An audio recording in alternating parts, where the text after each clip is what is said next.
مساكم سكر زيادة أعزائي مشاهدي برنامج القاهرة والمس في كل مكان. أهلا بكم مجددا في حلقة جديدة من البرنامج. حلقتنا النهاردة من العيار التقيل. حلقتنا النهاردة عن المحروسة اللي هتفضل محروسة بفضل دعوات أهلها الطيبين، والمحروسة اللي هتفضل محروسة بفضل مجهودات محبيها من الشعراء والأدباء ورجال الدولة والحكماء. النهاردة حلقتنا هتبقى مع شعراء المحروسة وجولة في حب مصر. عالي سدنا السد العالي،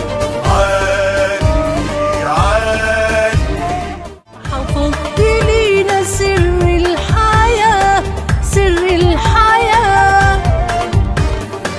مية عذبة ترد الروح، مية عذبة. أسوان للمتوسط نورت كل الليالي، خلتنا زرعنا وحصدنا وعمرنا الصحاري. فخر كل مصر سدنا السد العالي، فخر كل مصري سدنا السد العالي. تحيا مصر. وهنلتقي النهارده بضيوفنا الشاعر والسيناريست عصام فوزي، صاحب ومؤسس مدرسة الحب والسلام. والشاعر عصام فوزي قدم لمصر العديد والعديد من الأشعار، منها حقك عليا يا بلدي، عاوزة أكلم مصر، رجعها حلوة تاني، مصر حلوت، وأفريقيا الإنسانية، وأخيرا من أسوان للمتوسط نورت الليالي. طبعا هناك العديد والعديد من الأغاني والأشعار، ولكن احنا طبعا هنتناقش معاه في العديد والعديد أيضا مما كتب في حب مصر. معانا أيضا شاعرة عاشقة تراب مصر، معانا الشاعرة زيزي رمسيس، كان ليها برضو أشعار في حب مصر العديد والعديد، منها جميلة يا بلدي، مصر انت جميلة، منها لقمة العيش مش هي المشكلة. وهناك الأغاني التي جمعت ما بين الشاعر المحروسة وما بين الشاعرة زيزي رمسيس. أهلا بيكم. أهلا بحضرتك. نورتوني النهاردة. قد ايه الحلقه اللي بتتكلم عن مصر بتبقى حلقه خفيفه جميله، وخصوصا لو معايا شعراء المحروسه. استاذ عصام، عايزه اعرف منك مدرسه الحب والسلام، ايه دورها في نشر الحب، حب الوطن ومناصره البلد؟ طبعا بشكر حضرتك جدا على المقدمه الجميله وعلى حبك شخصيا لمصر. احنا جايين اصلا لحضرتك عشان خاطر مصر نفسها، عشان خاطر المحروسه. على فكره مصر هي اصلا بالنسبه لي هي مدرسه الحب والسلام. مدرسه الحب والسلام هي كيان بيجمع كل المثقفين اللي في مصر وخارج مصر، اصدقائنا المبدعين اللي في العالم. ده بان من خلال الاعمال اللي احنا قدمناها عالميا، نجوم قاره افريقيا.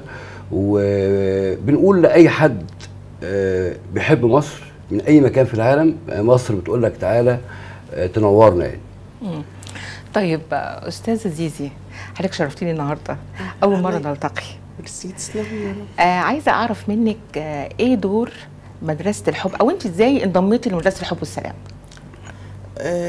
من اهداف المدرسه يعني اللي شدتني ليها اهدافها جميله جدا. فبداتنا نشتغل فيها بحيث ان احنا نقدم الاشعار الوطنيه. احنا بنحب مصر اصلا اكيد، يعني حبنا لمصر ده لا يوصف. فكان هدفنا كله ان احنا نقدم حاجه جميله لمصر وحاجه مختلفه عن الاغاني او الاوبريتات اللي اتعملت.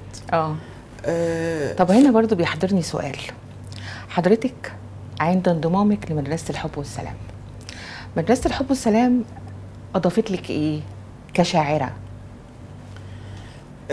كشاعره انا كنت الاول بكتب مش اغاني، لا اشعار، قصائد وحاجات زي كده. اتحولت لاغاني.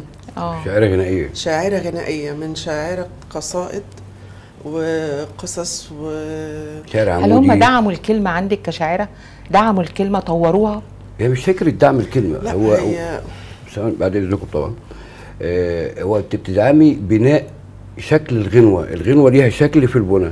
لكن هي بيبقى الشاعر موهوب، هو موجود عنده الموهبه. بس الغنوه ليها شكل، الشعر القصيده ليها شكل، الشعر العمودي ليها شكل. احنا بنقدر نحول نعلمه ازاي يبني، زي الاستاذ المصور ممكن يكون بيصور بكاميرا عاديه، كاميرا هواء، لما يجي يشتغل على كاميرا احترافيه هو عنده الموهبه، بس بيتعلم دي ازاي ودي ازاي ودي ازاي. اعتقد هو ده احسن وصف. طيب بسم الله ما شاء الله، انضميتي لمدرسة الحب والسلام، تدرجتي الى مدير تنفيذي. قولي بقى ايه دورك كمدير تنفيذي في دعم الاغنيه الوطنيه؟ كمدير تنفيذي انا في المدرسه. في المدرسه انا اي قصيده بتتعمل او اي شعر بيتكتب انا بلقي النظر عليه، بشوف مين المطرب اللي يستحق يقول الاغنيه دي. وباتفاق طبعا مع الاستاذ عصام، بنبقى دويتو مع بعضينا، ان احنا بنشوف من ناحيه الصوت، من ناحيه التلحين، من ناحيه التوزيع، من ناحيه الاخراج في الاخر، والتصوير الكليب في النهائي. فكل ده بيبقى تحت اشراف طبعا المدير التنفيذي. انا لازم اطلع العمل على اكمل وجه. طيب رئيس مدرسة الحب والسلام، حضرتك برضو كان في عاوز اكلم مصر. احنا اتقابلنا من سنة كنا بنتكلم عايز تكلم مصر تقول لها ايه؟ كانت سنة 22 اعتقد او 21. الان في سنة 23 الكلام اتغير؟ هو نفس الكلام.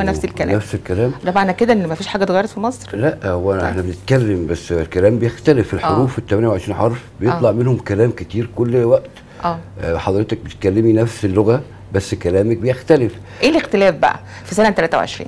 اختلاف المجتمع نفسه هو اللي بيتطور، مش الكلام هو اللي بيتطور. فانا بتكلم بناء على المعطيات اللي حواليا.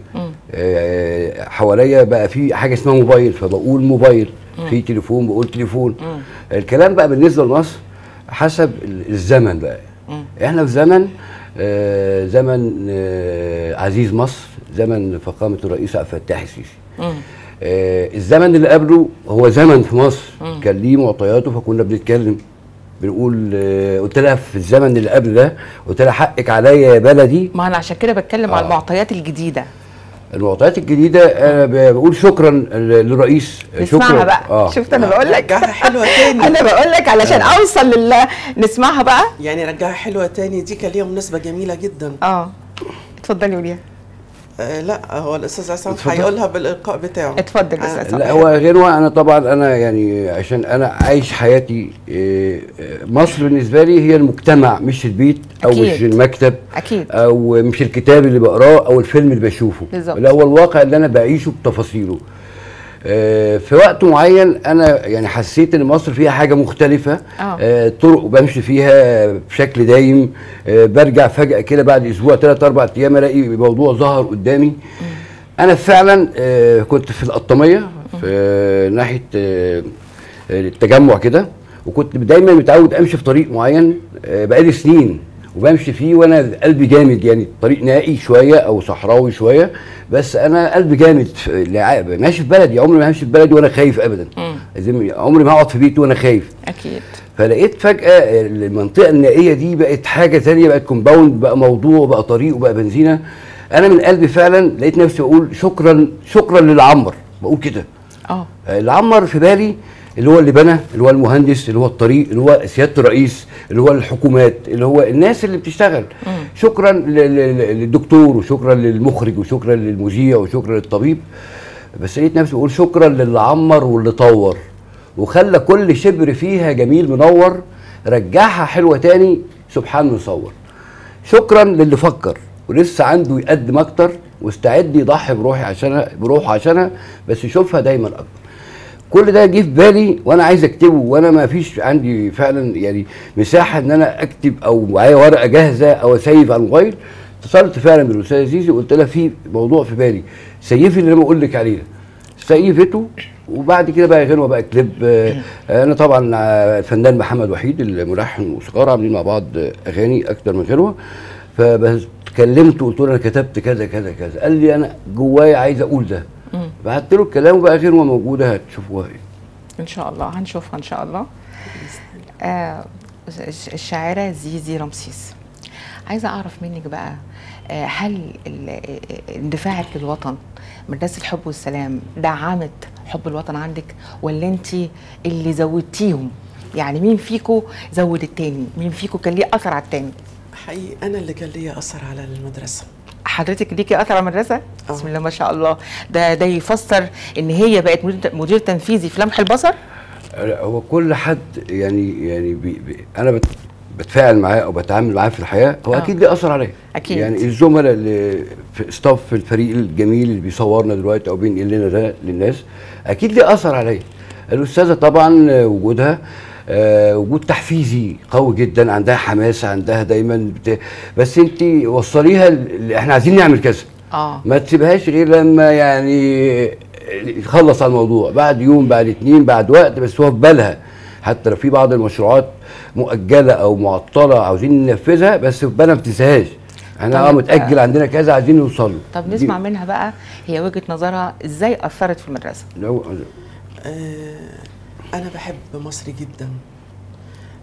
عشت الفترة اللي كانت قبل فخامة الرئيس والفترة طبعا مع فخامة الرئيس.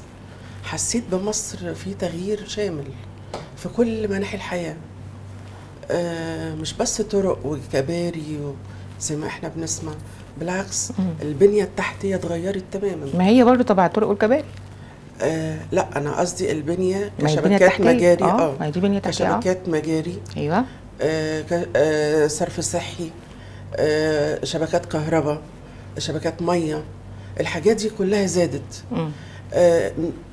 ان هو ينقل العشوائيات اللي بقالها سنين بالوضع اللائق كبني ادمين، دي المفروض الواحد يرفع له القبعه عشان يعني جدد مصر تجديد ما كانش في البال ولا يخطر على بال حد ان مصر تبقى كده.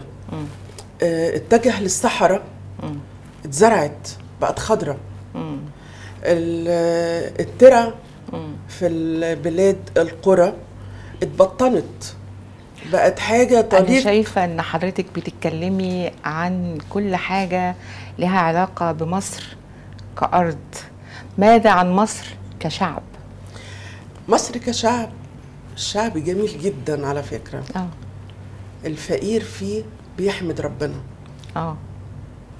قليل قوي النسبة اللي هي بتقول او معترضة على بعض الحاجات، واحنا بنقول معلش كلنا لازم نستحمل.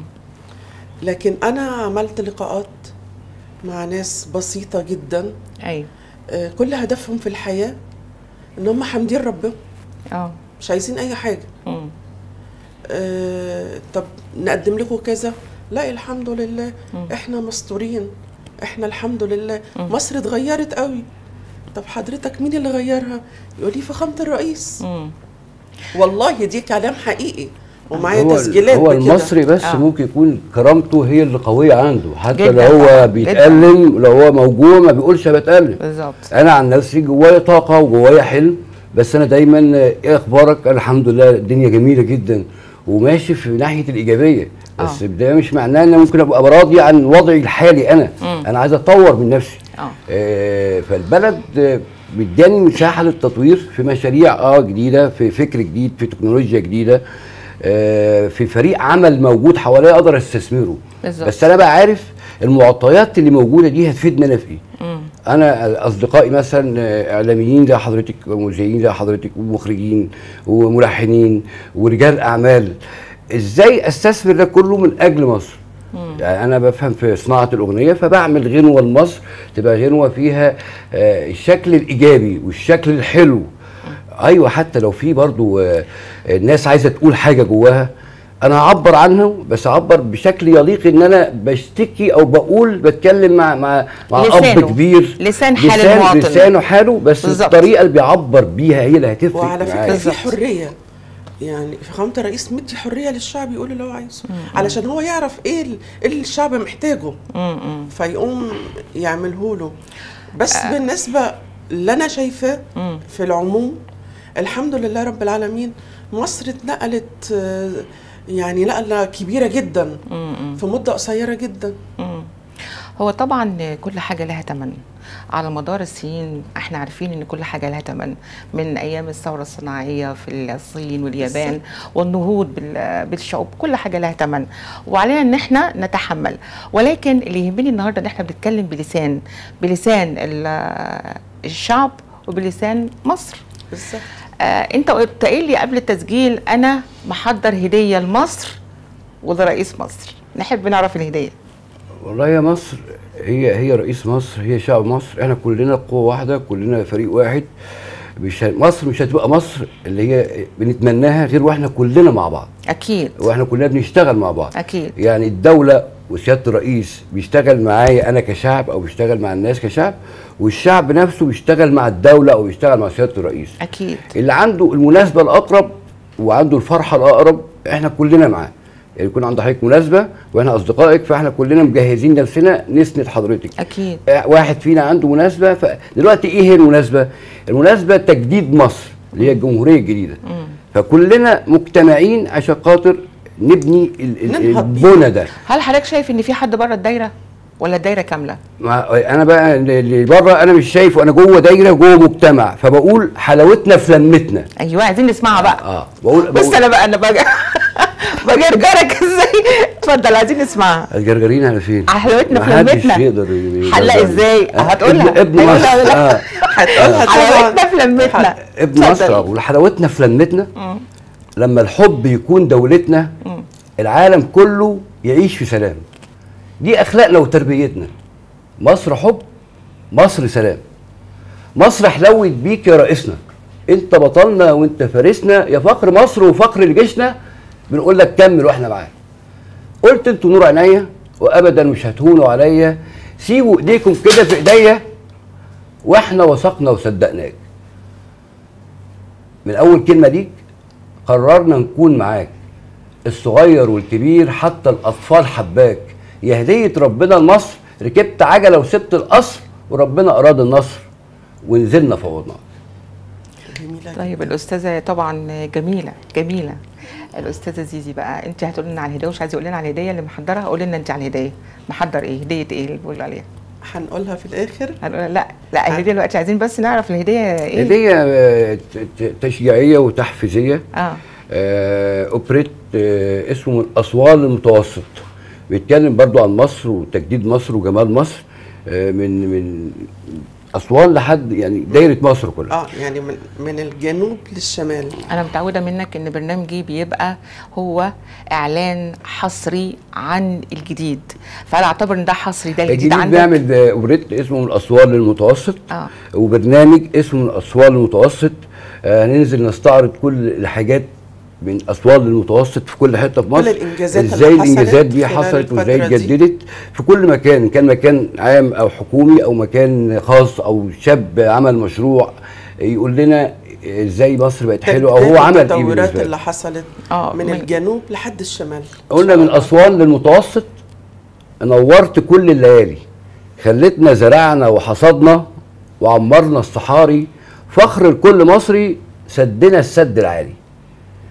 كنت لينا طوق نجاة زي سفينة نوح، حفظت لينا سر الحياة، مية عذبة ترد الروح، وفخر لكل مصري، سدنا السد العالي. دي غناها الفنان محمد وحيد والفنانة الجزائرية شركته الأستاذة أمينة منصور، وتوزيع الفنان وليد مصطفى، وسجلت وتوزعت واتصورت، والهدية جاهزة إن أنا أهديها لمصر. أنا هديتها من خلال حضرتك، لكن لازم توصل لمصر في إيديها عشان مصر توصلها لاولادها ولشعبها. ده من خلال البرنامج بقى اللي هيبقى على اتصال بالشعب من خلال البرنامج. يعني دي هدية مدرسة الحب والسلام لمصر. قبلت فخامة الرئيس. كنت عايزه اعرف منك، انت عملتي اغاني مش كده؟ عملتي اغاني مشتركه مع الاستاذ عصام، ممكن نسمع دويتو بينكم؟ مصر هو في غيره حنا الاستاذ حسن دنيا اللي هي بتقول انا العاشق ابو قلب راشق في حضن حبيبتي، حافظها يا استاذ. الاغنيه وطنيه برضو لمصر. في غنوه الملحن مصر بتقول لك تعالى. مصر بتقول لك تعالى. طبعا نختار ايه دلوقتي؟ نقول مصر بتقول لك تعالى عشان حلقتها. مصر بتقول لك تعالى. صوت عالي بقى علشان ايدي. مصر بتقول لك تعالى. مصر بتقول لك تعالى. على فكره بنقول لاي حد مصري بره مصر، مصر بتقول لك تعالى. اي حد مش مصري بره مصر ونفسه يزور مصر نقول له مصر بتقول لك تعالى. مصر بتقول لك تعالى. مصر حالتها حاله، من غيرك حالتها من غيرك حالتها حاله. هي منك وانت منها. مصر الله يعينها. مصر محتاجه اولادها ومحتاجه كل اللي منها. مصر بتقول لك تعالى. كل طاقتك اديها لها. مصر هي اولى بيها. شد السواعد يلا ابدأ، ما انت ابن بر بيها. انت جندي من جنودها، كبرت واتعلمت فيها. مصر دي ام الحضارة، دهبها الاخضر ملا الصحارى. واسأل ابونا ابراهيم وامنا هاجر وسارة. طيب انا سامعه كده مصري قاعد بره، انت بتقول له مصر بتقول لك تعالى، بيرد عليك ويقول لك اجي اعمل ايه؟ يجي يعمل ايه؟ هو يقعد بره بيته ايه؟ هيعمل حاجات هو كتير. معروف هو بره بيعمل ايه؟ لا بيعمل لا ايه هو بره؟ معروف بره بيشتغل. بره مصر محتاجه ملايين الناس يشتغل. مصر مستعينه بخبرات وقوات كتيره من بره العالم بتقدم لنا خبرات وبتعمل لنا منتجات. ومصر برضه في حاجه برضه للناس اللي بره، علشان مصر برضه في حاجه للناس اللي بره. ولا مصر عايزه من ناحيه يعني العمله وكلام. لا مش محتاجين عمله من حد. مش محتاجين عمله. مش محتاجين عمله. احنا الحمد لله الفتره دي احنا كويسين جدا. بس احنا لو صنعنا هو العمله هرد عليك. العمله لغه للتعامل مع كل بلد هنشتري منها حاجه. احنا لو عندنا المنتجات اتوفرت ايه المانع؟ واحنا عندنا منتجات هيجي وقت وعندنا شباب مصريين هتقدر تعمل كاميرات وتعمل طيارات وتعمل صواريخ. يبقى عندنا اكتفاء ذاتي ان شاء الله باذن الله نتمنى. ولكن حاليا مصر محتاجه لابنائها، اللي في الخارج استثماراتهم يجوا يعملوها جوه البلد. دي بيتهم الاساسي. بالظبط. بدل ما بنستثمر بره، لا اولادنا يجوا يستثمروا جوه هنا البلد. بالظبط. لان مصر محتاجاهم. بدل ما مصر تقول لغريب لا تعالى انت دي بلدك بيتك الكبير ابني وعمر فيه. ما هي مش الحكومه بس اللي هتعمر لوحدها، لا كلنا لازم نعمر، اللي بره واللي جوه. فبكده هنعمل اكتفاء ذاتي احنا كمصريين. وربنا سبحانه وتعالى قال ايه؟ ان مصر في رباط الى ان تقوم الساعه. اكيد اهلها في رباط الى ان تقوم الساعه. الناس اللي بره نفسهم بيقولوا ايه؟ انا تخيلت يعني تخيلت بعد ما بقول مصر بتقول لك تعالى، تخيلت المصري اللي بره او اي مصري بيقول ايه؟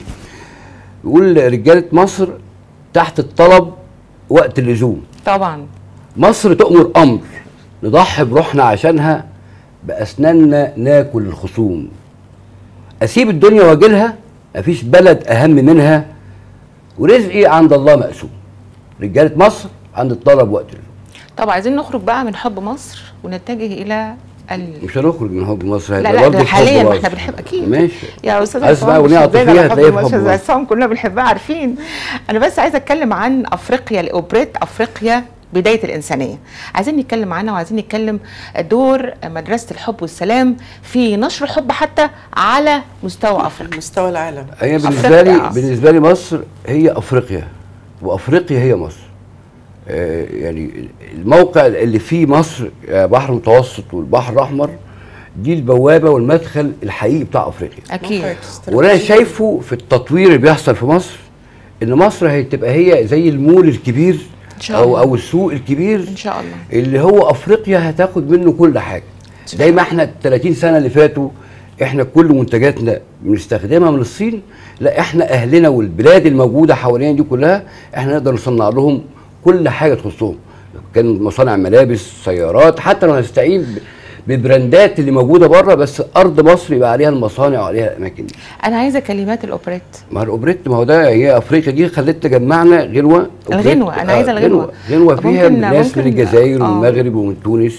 ممكن نشوف يعني نسمع الكلمات جزء منه وهنعرضه. احنا قلنا افريقيا، قلنا جذور الارض ولون الطين اللي اتعملت منه البشريه، النيل والورد وكل الفراعين وبدايه الانسانيه افريقيا.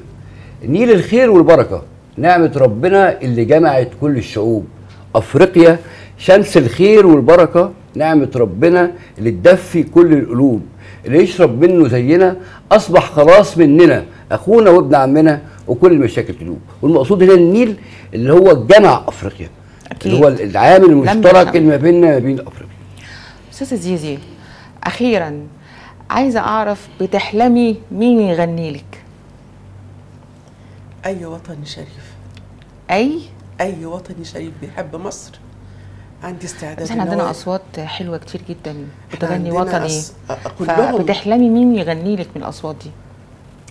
محمد منير، أستاذ محمد منير، مم. أستاذ محمد فؤاد، أستاذ علي الحجار. الناس دي وطنية. الأستاذ مدحت صالح. مم. يعني بخلاف إن أنا ممكن أنسى بعض الأسماء، مم. بس كلهم وطنيين، كلهم بيحبوا مصر، سواء سيدات أو رجال. استاذ عصام، انت كتبت اغنيه لست الحسن والجمال الفنانه ورده الله يرحمها، كتبتها في ذكراها. هل كنت تحلم انها تغني لك؟ من احلامك كانت انها تغني لك؟ ده شرف ليا كبير طبعا، بس ما لحقتش ده. طب كتبت لها قلت لها ايه؟ الاول الاستاذ محمد وحيد عشان هو راجل مطرب في الاوبرا فهو الاحتفالات ذكرى الفنانه ورده وذكرى الفنان، فهو دايما مهتم بده. فقال لي، او انا لقيته هو بيحتفل بيقدم ده، فانا كتبت بوست او كتبت تعليق على البوست اللي هو عامله، فلما باجي اكتب بيطلع في شكل غنوه من غير ما اقصد. بس انا مش حاضرني بصراحه اللي انا كتبته، لان هو الكلام ده قريب، انت ما اعرفش جبتيه ازاي. احنا بقى مصادرنا. ماشي. انتوا هو شرفتوني. كان تعليق يعني مش قد ايه الوقت الحلو عدى بسرعه. شرفتوني احنا وكان الجو حب بشكر مصر حضرتك جدا من شاعر اتشرفنا محروسه بيكي حقيقي. ومن المدير التنفيذي لمدرسه حب والسلام. ميرسي. اسعدتوني واسعدت المشاهدين واسعدت كل حد بيعشق تراب مصر. حضرتك دايما بتدعمي مصر من خلال ضيوفك. انا عن نفسي كعصام فوزي بشكرك على كل الدعم في كل الرحله اللي فاتت خلال برنامجك والقناه سعادتك. انا بشكرك جدا. العفو، طبعا احنا كلنا نعشق تراب الوطن وكلنا لمصر ولمصر. أكيد إن شاء الله. عزيزي المشاهد، دي كانت جولة جميلة في حب الوطن مع شاعر محروسة ومع شعراء المحروسة، الشاعر والسيناريست عصام فوزي والشاعرة الأستاذة زيزي رمسيس. عزيزي المشاهد، سعدنا بكم ونرجو أن نكون قد أسعدناكم. دمتم لنا. تحياتي.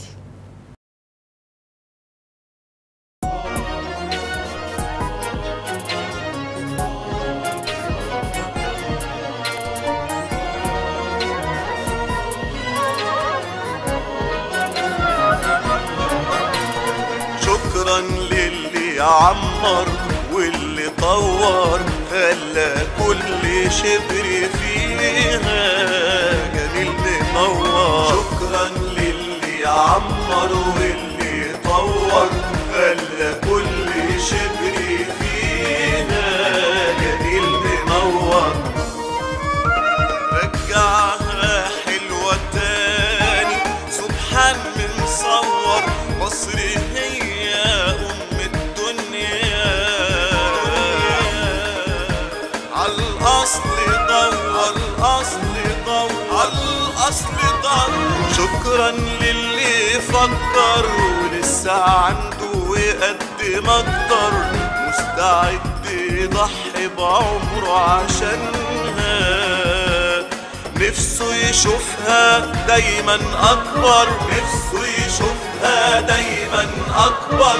شكرا للي فكر ولسه عنده يقدم أكتر، مستعد يضحي بعمره عشانها. نفسه يشوفها دايما.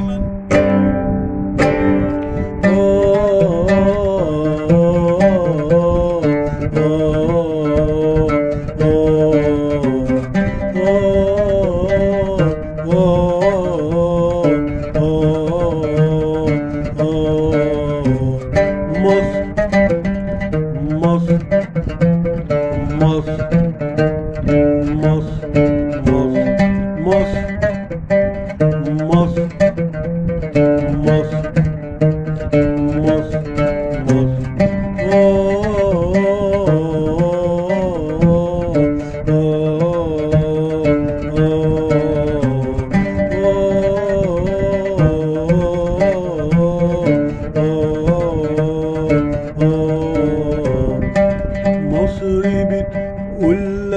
تعالى من غيرك حالي تعالى مصري